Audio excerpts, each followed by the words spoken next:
Pramod Shetty sir ಹಾಗೆ ಸಾಮ್ರಾಟ್ sir, ನಾಯಕಿ ದಯವಿಟ್ಟು ವೇದಿಕೆ ಮೇಲೆ ಬರಬೇಕು.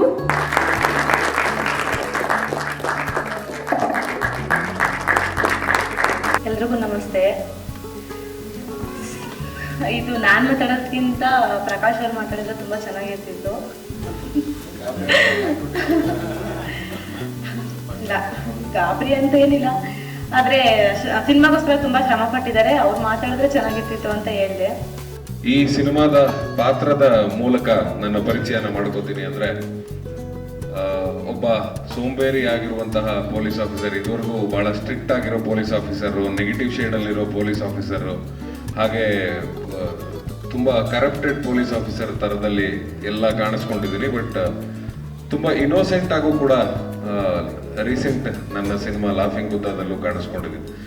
ಈ ಸಬ್ಜೆಕ್ಟ್ ಬಂದಾಗ ಯಾಕೆ ಮತ್ತೆ ಅದೇ ಕಾಕಿ ಹಿಂದೆ ಶೆಟ್ರ್ ಹೋಗ್ತಾರ, ಇಲ್ಲ ಶೆಟ್ರ್ ಹಿಂದೆ ಕಾಕಿ ಬರುತ್ತಾ ಅಂತ ಎಲ್ಲರ ಪ್ರಶ್ನೆನೂ ಇರುತ್ತೆ. ಸೊ ಮೋಸ್ಟ್ಲಿ ನನ್ನ ಹೈಟು ವೆಯ್ಟು ನನ್ನ ವಾಯ್ಸ್ಗೆ ಮೋಸ್ಟ್ಲಿ ನಾನೇ ಇಷ್ಟ ಆಗ್ತೀನಿ ಅನ್ನೋ ಡೈರೆಕ್ಟರ್ಗೆ. ಸೊ ಅದ್ರ ಜೊತೆಲಿ ಇದು ತುಂಬ ನಾನು ಮಾಡದೇ ಇರುವಂಥ ಒಂದು ಪಾತ್ರ. ಸೋಂಬೇರಿಯಾಗಿ ನನ್ನ ಲೈಫಲ್ಲೇ ನಾನು ಇರಲ್ಲ ಅಂಥದ್ರಲ್ಲಿ ಪಾತ್ರದಲ್ಲಿ ಇರಬೇಕು ಅಂದಾಗ ಇದು ಚಾಲೆಂಜಿಂಗ್ ಅನ್ನಿಸ್ತು. ಹೇಗಿರುತ್ತೆ ಕೇಳೋಣ ಅಂತ ಫಸ್ಟು ಅಣಜಿ ನಾಗರಾಜ್ ಅವರು ಫೋನ್ ಮಾಡಿ ಅಪ್ರೋಚ್ ಮಾಡಿದಾಗ ಅವ್ರ ಬಗ್ಗೆ ಕೇಳಿದ್ದೆ. ಸುಮಾರಷ್ಟು ಸಿನಿಮಾಗಳು, ಅವರ ಹಿಸ್ಟ್ರಿ, ಇಂಡಸ್ಟ್ರಿಯಲ್ಲಿ ನಾವಿಬ್ರು ಮೀಟ್ ಮಾಡದೇ ಇದ್ರು ಅವ್ರ ಬಗ್ಗೆ ತುಂಬ ತಿಳ್ಕೊಂಡಿದ್ದೆ. ಹಂಗಾಗಿ ಅವ್ರು ಫೋನ್ ಮಾಡಿದಾಗ ರಿಜೆಕ್ಟ್ ಮಾಡೋಕ್ಕಾಗಲ್ಲ ಅಂತೇಳಿ ಆಯ್ತು ಸರ್ ಕತೆ ಕೇಳೋಣ ಅಂತಂದೆ. ಶಬಾಷ್ ಬಡ್ಡಿ ಮಗನೇ ಮೂವಿ ಮಾಡಬೇಕಾದ್ರೆ ಅನ್ಕೊಂಡಿರ್ಲಿಲ್ಲ, ಇಷ್ಟು ಭಯ ಆಗುತ್ತೆ ಅಂತ ಅನ್ಕೊಂಡಿರ್ಲಿಲ್ಲ. ಏನೋ ಒಂದು ದೊಡ್ಡ ಜವಾಬ್ದಾರಿ ಸಿಕ್ಕಿದೆ, ಇನ್ನು ಕಂಪ್ಲೀಟ್ ಮಾಡ್ತಾ ಇದ್ದೀವಿ. ಸೀರಿಯಸ್ಲಿ ಸಿಕ್ಕಾಪಟ್ಟೆ ಖುಷಿ ಆಗ್ತಿದೆ. ಅದಕ್ಕಿಂತ ಮೇಯ್ನ್ ಆಗಿ ಅಭಿಷೇಕ್ ಅಂಬರೀಶ್ ಸರ್ಗೆ ಥ್ಯಾಂಕ್ ಯು ಸೋ ಮಚ್ ಸಪೋರ್ಟಿವ್ಗೆ. ಮತ್ತು ನಮ್ಮ ಸಾಂಗ್ ರಿಲೀಸ್ ಮಾಡಿಕೊಟ್ಟಿರೋ ಧ್ರುವ ಸರ್ಜಾ ಸರ್ಗೆ thank you so much. Main ಆಗಿ ಇಲ್ಲಿ ಬಂದಿರೋ ಮೀಡಿಯಾ ಪರ್ಸನ್ಸ್ ಮತ್ತು ಎಲ್ಲ ಜನರುಗಳಿಗೆ ಥ್ಯಾಂಕ್ ಯು ಸೋ ಮಚ್ ನಮ್ಮ ಸಪೋರ್ಟಿಗೆ ಬಂದಿದ್ದಕ್ಕೆ. ಅವರೆಲ್ಲರಿಗೂ ಥ್ಯಾಂಕ್ ಯು ಸೋ ಮಚ್. ಇನ್ನು ಶಬಾಷ್ ಬಡ್ಡಿ ಮಗನೇ, ಈ ಮೂವಿ ಸ್ಟಾರ್ಟ್ ಆಗೋಕ್ಕೂ 1 ವರ್ಷದ ಮುಂಚೆ, ಅದಕ್ಕಿಂತ 2 ವರ್ಷದ ಮುಂಚೆ ನಾನು ವೀಕೆಂಡ್ ವಿತ್ ರಮೇಶ್ ಅಲ್ಲಿ ಕಾರ್ಯಕ್ರಮದಲ್ಲಿ ದರ್ಶನ್ ಸರ್ದು ಎಸ್ ಸರ್ ಅವರದ ಏನಿದೆ ವಿಡಿಯೋ ಅದೆಲ್ಲ ಎಪಿಸೋಡ್ಸ್ ಎಲ್ಲ ನೋಡಿ ನಾನು ಒಂದು ಸ್ಟಾರ್ ಆಗಬೇಕು, ನಾನು ಏನಾದ್ರು ಒಂದು ಅಚೀವ್ ಮಾಡಬೇಕು, ನಾನು ಒಂದು ಬ್ಲಾಕ್ ಬಸ್ಟರ್ಸ್ ಎಲ್ಲ ಕೊಡಬೇಕು, ಒಂದು ಅಚೀವ್ಮೆಂಟ್ ಮಾಡಬೇಕು ಅಂತ ಹಾಸನಿಂದ ಬಟ್ಟೆ ಎಲ್ಲ ಪ್ಯಾಕ್ ಮಾಡ್ಕೊಂಡು ನಾನು ಬೆಂಗಳೂರಿಗೆ ಬಂದು ಒಂದು ರೂಮ್ ಮಾಡ್ಕೊಂಡಿದ್ದವನು. 30 ದಿನಗಳ ಕಾಲದಲ್ಲಿ ಮುಗಿದಂಥ 85% ಸಿನಿಮಾ, ಅದಾದ್ಮೇಲೆ ಒಂದು 5 to 2-3 ಸಾಂಗ್ ಅಷ್ಟೇ ಬಾಕಿ ಇದ್ದಿದ್ದು. ಸೊ ಅದಷ್ಟನ್ನು ನಾವು ಬೇರೆ ಬೇರೆ ಭಾಗಗಳಲ್ಲಿ ಶೂಟ್ ಮಾಡಿದ್ವಿ. ಆ್ಯಂಡ್ ಅದೆಲ್ಲದಕ್ಕೂ ಅದ್ಭುತವಾಗಿ ನಿಂತ ಪ್ರಕಾಶ್ಗೆ ಮೊದಲನೇ ಬಾರಿಗೆ ನಿರ್ಮಾಪಕರಾಗಿ ಬರ್ತಾ ಇದ್ದಾರೆ ಫುಲ್ ಫ್ಲೆಡ್ಜ್ ಆಗಿ. ಸೊ ಅವ್ರಿಗೆ ದೇವ್ರು ಒಳ್ಳೇದು ಮಾಡಲಿ. ಯಾಕಂದರೆ ಇಲ್ಲಿ ಸುಮಾರಷ್ಟು ನಿರ್ಮಾಪಕರಿದ್ದೀವಿ. ಮೋಸ್ಟ್ ಸೀನಿಯರ್ ಅಣಜಿ ನಾಗರಾಜ್ ಅವರು ಕೂಡ ಪ್ರೊಡ್ಯೂಸರು, ಆ ಕಡೆ ಮೂಲೆಯಲ್ಲಿ ಡೈರೆಕ್ಟರ್ ಕಮ್ ಪ್ರೊಡ್ಯೂಸರು, ನಾನು ಕೂಡ ಪ್ರೊಡ್ಯೂಸರು. ಸೊ ಇಷ್ಟೆಲ್ಲ ಪ್ರೊಡ್ಯೂಸರ್ಗಳಿಗೆ ಒಬ್ಬ ಪ್ರೊಡ್ಯೂಸರ್ನ ಕಷ್ಟ ಅರ್ಥ ಆಗುತ್ತೆ. ಸೊ ಅವರು ಆದಷ್ಟು ಈ ಸಿನಿಮಾದ ಮೂಲಕ ಅವ್ರ ಮನೆಯವರು, ಅವ್ರ ಸಂಸಾರದವರು, ಪ್ಲಸ್ ಅವ್ರ ಹೆಂಡತಿ ಶಬಾಷ್ ಬಡ್ಡಿ ಮಗನೇ ಅನ್ಲಿ ಅಂತ ನಾನು ಹಾರೈಸ್ತಾ ಇದ್ದೀನಿ. ನನ್ನ ಹೆಂಡತಿ ಆ್ಯಸ್ ಯೂಶುವಲ್ ಇವರೆಲ್ಲ ವಿಡಿಯೋ ಮಾಡಿದ್ದ ಸಾಮ್ರಾಟ್, ಸಾರ್ ಏನು ರೊಮ್ಯಾನ್ಸ್ ಮಾಡಿಬಿಟ್ಟಿದ್ದೀರಾ ಸಾರ್ ಅಂತ. ಅದೇ ಸಿಚುವೇಶನ್ ಇತ್ತು ಮನೇಲಿ. ಪೈಡ್ ಅಂತ ಒದೆ ಬೀಳಲಿಲ್ಲ ಅಷ್ಟೇ. ಇದೆಲ್ಲ ಬೇಕಿತ್ತ ನಿಮಗೆ ಅಂತ ಕೇಳಿದ್ರು ಆ ಸಾಂಗ್ ನೋಡಿದ ತಕ್ಷಣ. ಇಲ್ಲಮ್ಮ, ನಾನು ಹೇಳಿದೆ ಕೊರಿಯೋಗ್ರಾಫರ್ ಫಸ್ಟ್ ಮಾಡಿಸಿದ್ದು ಬೇರೆ, ಇಲ್ಲಿ ಯಾವುದೋ ಬೇರೆ ತೋರಿಸ್ತಾ ಇದ್ದಾರೆ, ಮೋಸ್ಟ್ಲಿ ಎಲ್ ಏನಾದ್ರು ಮಾಡಿಬಿಟ್ಟಿದ್ದಾರೆ, ನಾನು ಮಾಡಿಲ್ಲ ಇದನ್ನೆಲ್ಲ ಅಂದೆ. ಸೊ ಹಾಗೆ ಡ್ಯಾನ್ಸ್ ಮಾಡಕ್ಕೆ ಬರದೇ ಇರೋ ಕೋತಿ ಹತ್ರನೂ ಕುಣಿಸಕ್ಕೆ ಬರುತ್ತೆ ಅನ್ನೋಂಥ ಡ್ಯಾನ್ಸ್ ಮಾಸ್ಟರ್ ಅವರು. And thank you for the music director. ನಿಜ ಹೇಳಬೇಕು ಅಂದರೆ ಮುಂಚೆ ಒಬ್ಬರು ಇದ್ದರು, ಅದಾದಮೇಲೆ ನಾವು ಸುಮಾರಷ್ಟು ಎಕ್ಸ್ಪೆರಿಮೆಂಟ್ಸ್ ಆದಮೇಲೆ ನಮ್ಗೆ ಮ್ಯೂಸಿಕ್ ಇಷ್ಟ ಆಗ್ತಾ ಇಲ್ಲ ಅಂತ ಆದಮೇಲೆ ಇವರು ಬಂದಿದ್ದು. So thank you so much ನಮ್ಮ ಟೀಮ್ ಜಾಯ್ನ್ ಆಗಿದ್ದಕ್ಕೆ ಸಂತೋಷ್ ಅವರೇ. So hello sir. ಹಾಯ್. ಇಷ್ಟು ದಿನ ನಿಮ್ಮ ನೋಡಿದ್ರೆ ಭಯ ಆಗ್ತಿತ್ತು ಎಲ್ಲ ಮೂವಿಯಲ್ಲೂ, ಬಗೀರ ಆಗಿರ್ಬೋದು, ಕಾಂತಾರ ಆಗಿರ್ಬೋದು, ಎಲ್ಲದರಲ್ಲೂ ಒಂಥರ ವಿಲ್ಲನ್ ರೋಲ್ ಮಾಡ್ತಿದ್ರಿ. ಬಟ್ ಇದರಲ್ಲಿ ತುಂಬಾ ಕಾಮಿಡಿ ಇರೋ ಅನಿಸ್ತಿದೆ. ಸೊ ಇದ್ರ ಬಗ್ಗೆ ನಿಮ್ಮ ಅಭಿಪ್ರಾಯ? ಅಂದರೆ ಟೋಟಲ್ ಕ್ಯಾರೆಕ್ಟರೈಸೇಷನ್ ಬೇರೆ ಇದೆ. ಇದು ಸಿನಿಮಾ ಒಪ್ಕೊಳ್ಳೋಕೆ ಕಾರಣ ಅದೇ ಆಗಿದ್ದು. ಅಂದರೆ ಒಬ್ಬ ಸೋಂಬೇರಿ ಪೊಲೀಸ್ ಆಫೀಸರ್ ಹೇಗೆ ಒಂದು ಬ್ಯೂಟಿಫುಲ್ಲಾಗಿ ಒಂದು ಕೇಸ್ನ ಸಾಲ್ವ್ ಮಾಡ್ತಾನೆ ಅನ್ನೋದೇ ಈ ಇಡೀ ಸಿನಿಮಾದ ಉದ್ದೇಶ. ಸೊ ಹೊಸದಾಗಿ ಮದುವೆ ಆಗಿರೋನು, ಹೆಂಡತಿಯಿಂದನೇ ಸುತ್ತಾ ಇರೋನು ಹೇಗೆ ಕೇಸನ್ನು ಸಾಲ್ವ್ ಮಾಡ್ತಾನೆ ಅಂತ. ಸೊ ಇಂಟ್ರೆಸ್ಟಿಂಗ್ ಅನ್ನಿಸ್ತು ಪ್ಲಾಟು. ಸೊ ಹಾಗಾಗಿ ಒಪ್ಕೊಂಡೆ. ಸೊ ಶಬಾಷ್ ಬಡ್ಡಿ ಮಗನೇ ಅನ್ನೋದು ಹೇಗೆ ಅಂದರೆ ಅದೊಂದು ಉದ್ಗಾರ ಅಷ್ಟೇ. ಪ್ರತಿಯೊಂದು ಕೆಲಸದಲ್ಲೂ ನಾವು ಹೇಳ್ತಾ ಇರ್ತೀವಿ ಅವ್ನು ವೇಸ್ಟು, ಅವ್ನು ಕೆಲಸಕ್ಕೆ ಬರಲ್ಲ, ಅವ್ನು ಕೆಲಸ ಮಾಡಲ್ಲ ಅಂತ. ಬಟ್ ಅಂಥವ್ನು ಯಾರೋ ಒಬ್ಬ ಅದ್ಭುತವಾಗಿ ಏನೋ ಒಂದು ಕೆಲಸ ಮಾಡಿದಾಗ ಮನಸ್ಸು ಒಳಗಡೆಯಿಂದ ಬರುವಂಥ ಮಾತದು ಶಭಾಷ್ ಬಡ್ಡಿ ಮಗನೇ ಅಂತ. ಸೊ ಹಾಗಾಗಿ ಅದನ್ನು ಈ ಇಡೀ ಸಿನಿಮಾ ಕತೆಗೆ ಅದು ತುಂಬ ಪೂರಕವಾಗಿದೆ ಅಂತ ಅನ್ನಿಸ್ತು ನನಗೆ ಟೈಟ್ಲು. ಆ್ಯಂಡ್ ಕ್ಯಾರೆಕ್ಟರೈಸೇಷನ್ಸು ಅಷ್ಟೇ, ನಾನು ಒಬ್ಬನೇ ಅಲ್ಲ, ಇಡೀ ಸಿನಿಮಾ ಒಬ್ಬ ಹೀರೋಯಿಂದ ಯಾವುದೇ ಸಿನಿಮಾ ಗೆಲ್ಲಕ್ಕೆ ಸಾಧ್ಯ ಇಲ್ಲ. ಅದು ಸಪೋರ್ಟಿಂಗ್ ಆ್ಯಕ್ಟರ್ಸ್ ಆಗಿರ್ಬೋದು, ಟೆಕ್ನಿಷಿಯನ್ಸ್ ಆಗಿರ್ಬೋದು, ಅವರೆಲ್ಲರೂ ಕಾರಣ ಆಗ್ತಾರೆ. ಸೊ ಈ ಸಿನಿಮಾದ ಪ್ರತಿಯೊಂದು ಹಂತದಲ್ಲೂ ಅವರೆಲ್ಲರೂ ಕೂಡ ಜೊತೆಲಿ ನಿಂತಿದ್ದಾರೆ. ತುಂಬ ಅದ್ಭುತವಾದ ಕೋ ಆ್ಯಕ್ಟರ್ಗಳಿದ್ದಾರೆ. ಪ್ರಕಾಶ್ ತುಂಬಿನಾಡ್ ಆಗಿರ್ಬೋದು, ಅಥವಾ ನಮ್ಮ ಮೂಕ್ ಸುರೇಶ್ ಆಗಿರ್ಬೋದು, ಈ ಥರ ಸುಮಾರಷ್ಟು ಕ್ಯಾರೆಕ್ಟರ್ಗಳು ಈ ಸಿನಿಮಾಗೆ ಜೀವ ತುಂಬಿದೆ. ಹಾಗಾಗಿ ಈ ಸಿನಿಮಾ ಗೆಲುವಿನ ಹಂತಕ್ಕೆ ಹೋಗುತ್ತೆ ಅನ್ನೋ ಒಂದು ಧೈರ್ಯ ಇದೆ. ಖಂಡಿತ ಹೋಗುತ್ತೆ ಸರ್.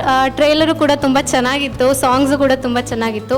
ಸೊ ಈ movie audience point of view ಅಲ್ಲಿ ಅಂದರೆ ಇದೇನು ಮೆಸೇಜ್ ಕೊಡುತ್ತೆ, ಅದು ಎಂಟರ್ಟೈನ್ಮೆಂಟ್ ಮೂವಿನಾ ಅಥವಾ ಏನಾದರೂ ಮೆಸೇಜ್ ಕೊಡುತ್ತಾ? ಎಲ್ಲ ಸಿನಿಮಾನು ಮೆಸೇಜ್ಗೋಸ್ಕರ ಮಾಡೋಕ್ಕಾಗಲ್ಲ. ಆ್ಯಂಡ್ ಮೆಸೇಜ್ಗೋಸ್ಕರ ಮಾಡಲೇಬೇಕು ಅಂತ ಒಂದು ಕಥೆಯನ್ನು ಹಾಳು ಕೂಡ ಮಾಡಬಾರ್ದು.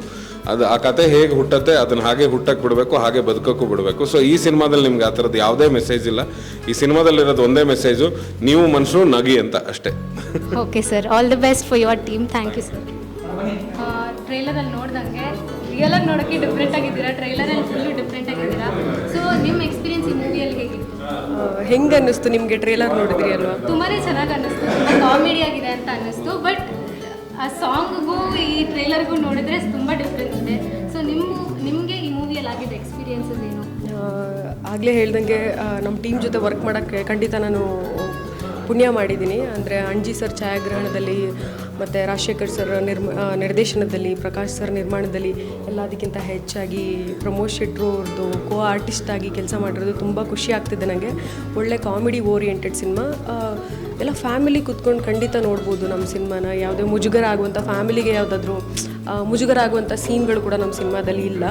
ಒಳ್ಳೆ ಕೌಟುಂಬಿಕ ಸಿನಿಮಾ. ನೀವೆಲ್ಲ ಖಂಡಿತ ಫೆಬ್ರವರಿ 28ನೇ ತಾರೀಕು ರಿಲೀಸ್ ಆಗ್ತಿದೆ. ಎಲ್ಲರ ಕುಟುಂಬ ಸಮೇತ ಬಂದು ಹಬ್ಬ ಮುಗಿಸ್ಕೊಂಡು ನಮ್ಮ ಸಿನಿಮಾ ನೋಡಿ. ನೀವು ಹೇಳಿದ್ರಿ ನಿಮ್ಮದು ಈ ಮೂವಿ ಫಸ್ಟ್ ಸ್ಟಾರ್ಟಿಂಗ್ ಜರ್ನಿ ಅಂತ ಅಂದ್ಬಿಟ್ಟು. ಸೊ ನೀವು ಹೆಂಗೆ ಈ ಮೂವಿಗೆ ಪ್ರೊಡ್ಯೂಸ್ ಮಾಡೋಕ್ಕೆ ಒಪ್ಕೊಂಡ್ರಿ? ಅಂದರೆ ಸ್ಕ್ರಿಪ್ಟ್ ಆಗಿರ್ಬೋದು, ಏನಾಗಿರ್ಬೋದು ನಿಮ್ಮ ಎಕ್ಸ್ಪೀರಿಯನ್ಸ್? ನನಗೆ ನನ್ನ ಹಸ್ಬೆಂಡ್ ಬಂದುಬಿಟ್ಟು ಫಸ್ಟು ಮೂವಿನಲ್ಲೇ ಅವರು ಇಂಡಸ್ಟ್ರಿನಲ್ಲೇ ವರ್ಕ್ ಮಾಡ್ಕೊಂಬಂದಿದ್ದು. ಫಸ್ಟು ಅವರು ವೆಂಕಟಸ್ವಾಮಿ ಸರ್ ಅಂತ ಒಬ್ಬರಿದ್ದರು, ಅವ್ರ ಜೊತೆಗೆ ಇವರು ಪ್ರೊಡಕ್ಷನ್ ಮ್ಯಾನೇಜರಾಗಿ ವರ್ಕ್ ಮಾಡ್ತಾಯಿದ್ರು. ಸೊ ಅವರು ಅದೇ ಬೆಳವಣಿಗೆಯಲ್ಲಿ ಬಂದಿದ್ದರಿಂದಾಗಿ ಅವ್ರಿಗೊಂದು ಆಸೆ ಇತ್ತು, ನಾವೇ ಒಂದು ಸ್ವಂತವಾಗಿ ಒಂದು ಸಿನಿಮಾ ಮಾಡಬೇಕು ಅಂತ ಹೇಳ್ಬಿಟ್ಟು. ಸೊ ಹಂಗಾಗಿ BS ರಾಜಶೇಖರ್ ಸರ್ ಒಂದು ಒಳ್ಳೆ ಕತೆ ತೊಗೊಂಡು ಬರ್ತಾರೆ. ಈ ಥರ ಒಂದು ಕತೆ ಇದೆ ನೋಡಿ ಪ್ರಕಾಶ್ ಅವರೇ ಮಾಡೋಣ ಅಂತಂದಾಗ, ಸೊ ನನ್ನ ಹಸ್ಬೆಂಡ್ ಬಂದುಬಿಟ್ಟು ನನ್ನ ಹತ್ರ ಮಾತಾಡಿದ್ರು. ಓಕೆ ಸರಿ ಆಯಿತು ಮಾಡೋಣ, ಈಗ ಯಾರಿಗಾದ್ರೂ ಆಸೆ ಇರುತ್ತೆ ಅಲ್ವಾ, ಓಕೆ ನಾವೇನಾದರೂ ಒಂದು ಸಿನಿಮಾದಲ್ಲಿ ಮಾಡಬೇಕು ಅಂತ ಅಂದ್ಕೊತೀವಲ್ಲ. ಸೊ ಹಾಗಾಗಿ ಓಕೆ ಮಾಡೋಣ ಅಂತ ಹೇಳ್ಬಿಟ್ಟು ಮಾಡಿದ್ವಿ. ಸಿನಿಮಾ ತುಂಬ ಚೆನ್ನಾಗಿ ಮೂಡ್ ಬಂದಿದೆ. ಹೇಳ್ಬೇಕಂದ್ರೆ ಸ್ಟಾರ್ಟಿಂಗಿಂದ ಎಂಡಿಂಗ್ ತನಕ ತುಂಬ ಚೆನ್ನಾಗಿ ಬಂದಿದೆ ಸಿನಿಮಾ. ಒಳ್ಳೆ ಕಾಮಿಡಿ ಇದೆ. ಪ್ರಮೋದ್ ಸರ್ ಬಂದುಬಿಟ್ಟು ರೊಮ್ಯಾನ್ಸ್ ಆಗೆಲ್ಲ ಡ್ಯಾನ್ಸ್ ಮಾಡಿದ್ದಾರೆ. ಇದು ಹೊಸದಾಗಿ ಟ್ರೈ ಮಾಡಿರೋವಂಥದ್ದು. ಅವರು ತುಂಬ ಚೆನ್ನಾಗಿ ಮೂಡ್ ಬಂದಿದೆ ಸಿನಿಮಾ. ಸೊ ಇದಕ್ಕೆ ಮುಂಚೆ ಪ್ರಮೋದ್ ಸರ್ ಅವ್ರದ್ದು ಮೂವೀಸ್ ಎಲ್ಲ ನೋಡಿರ್ತೀರಾ ನೀವು. ವಿಲ್ಲನ್ ಥರನೇ ಮಾಡ್ತಿದ್ರು ಎಲ್ಲದರಲ್ಲೂ. ಇದರಲ್ಲಿ ಕಾಮಿಡಿ ರೋಲ್ ಮಾಡಿರೋದು ನಿಮ್ಗೆ ಹೆಂಗೆ ಅನ್ನಿಸ್ತು? ತುಂಬ ಖುಷಿ ಆಯಿತು. ಅಂದ್ಕೊಂಡಿದ್ದಕ್ಕಿಂತ ಚೆನ್ನಾಗಿ ಮಾಡಿದ್ದಾರೆ. ಈಗ ಇಷ್ಟು ದಿವಸ ನೀವು ಹೇಳ್ದಂಗೆ ವಿಲನ್ ಅಂತ ಮಾಡ್ಕೊಂಬಂದಿದ್ದಾರೆ ಅಂದಾಗ, ಸೊ ಕೆಲವೊಂದು ಪಿಕ್ಚರಲ್ಲಿ ಕಾಮಿಡಿಯಾಗೂ ಮಾಡಿದ್ದಾರೆ. ಹಾಗಾಗಿ ನಮ್ಮದು ಸ್ಟೋರಿ ಕಾಮಿಡಿ ಆಗಿರೋದ್ರಿಂದಾಗಿ ನಮ್ಮ ಮೂವಿನಲ್ಲಿ ತುಂಬ ಚೆನ್ನಾಗಿ ಮಾಡಿದ್ದಾರೆ.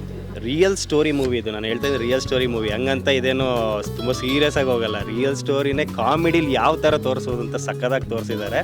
ನಿಜವಾಗ್ಲೂ ಮೂವಿ 100%. ನೀವೇನು 150, 200, 250 ರೂಪಾಯಿ ಏನು ಟಿಕೆಟ್ ಕೊಟ್ಟು ಏನು ಮೂವಿ ನೋಡ್ತೀರಾ, ₹1 ನಿಮಗೆ ಲಾಸ್ ಆಗಲ್ಲ, ವೇಸ್ಟ್ ಆಗಲ್ಲ. ತುಂಬಾ ಚೆನ್ನಾಗಿ ಹೇಳಿದ್ರಿ. ಪ್ರಮೋದ್ ಸರ್ ಜೊತೆ ವರ್ಕ್ ಮಾಡೋಕ್ಕೆ ನಿಮಗೆ ಹೆಂಗೆ ಅನಿಸ್ತು? ಫಸ್ಟು ನಿಜವಾಗ್ಲೂ ಭಯ ಆಯಿತು. ಅದೇ ಹೇಳಿದ್ನಲ್ಲ, ಇಲ್ಲಿಂದ ಇಲ್ಲಿ ತನಕ ಸ್ಟ್ರಾಂಗ್ ಇತ್ತು, ಕಾಲು ಮಾತ್ರ ನಡುಗ್ತಾ ಇತ್ತು. ಬಟ್ ಫಸ್ಟ್ ಅದೊಂದು ಹೇಳೋದಾದರೆ, ಫಸ್ಟ್ ಒಂದು ಸೀನ್ ಇತ್ತು ನನಗೆ. ಪ್ರಮೋದ್ ಸರ್ ಬಂದಾಗ ಕೇಳ್ತಾರೆ, ನೀನೇ ನಮ್ಮ ಮೂರ್ತಿ ಅಂತಾರೆ. ಆಗ ನಾನು ಆ್ಯಕ್ಚುಲಿ ಮೂರ್ತಿ ಅಲ್ಲ ಅಂತ ಹೇಳಬೇಕು. ಬಟ್ ನನಗೆ ಸ್ಟಾರ್ಟಿಂಗ್ ಸ್ವಲ್ಪ ಭಯ ಇದ್ದಾಗ, ನೀನೇ ನಮ್ಮ ಮೂರ್ತಿ, ಹೌದು ಸರ್ ನಾನೇ ಮೂರ್ತಿ ಅಂತ ಹೇಳಿದ್ದೆ. ಈ ಕಟ್ ಅದಲ್ಲ, ನೀವು ತಪ್ಪು ಹೇಳಬೇಕು ನೀವು ಅಂದಾಗ ಪ್ರಮೋದ್ ಸರ್ ಸ್ವಲ್ಪ ಕಾಮಾಗಿರಿ, ಆರಾಮಾಗಿ ಆ್ಯಕ್ಟ್ ಮಾಡಿ, ನೀವು ಟೆನ್ಷನ್ ಏನು ತಗೋಬೇಡಿ ಅಂತ ಹೇಳಿದ ಮೇಲೆ ನಾನು ಅಲ್ಲಿಂದ ಸ್ಟಾರ್ಟ್ ಆಯಿತು. ಬಟ್ ನಿಜ ಹೇಳ್ಬೇಕಂದ್ರೆ ಎಷ್ಟೋ ಜನ ನನಗೆ ನಾವು ವೀಡಿಯೋ ಮಾಡೋರೆಲ್ಲ ನಾವು ದೊಡ್ಡ ಆ್ಯಕ್ಟರ್ಸ್ ಅಂತ ನಾವೇ ಅಂದ್ಕೊಂಡು ಓಡಾಡ್ತಾ ಇರ್ತೀವಿ. ಬಟ್ ಅದೇ ಬೇರೆ, ಇದೇ ಬೇರೆ. ಸೊ ನಾವು ಶಭಾಷ್ ಬಡ್ಡಿ ಮಗನೇ ಮೂವಿದು ಪೂರ್ತಿ ಈವೆಂಟ್ ನೋಡಿದ್ವಿ, ಹೇಗೆ ನಡೀತು ಅಂತ. ಕ್ಯಾಮ್ರಾಮ್ಯಾನ್ ವಿಷ್ಣು ಜೊತೆಗೆ ಕೃತಿಕಾ.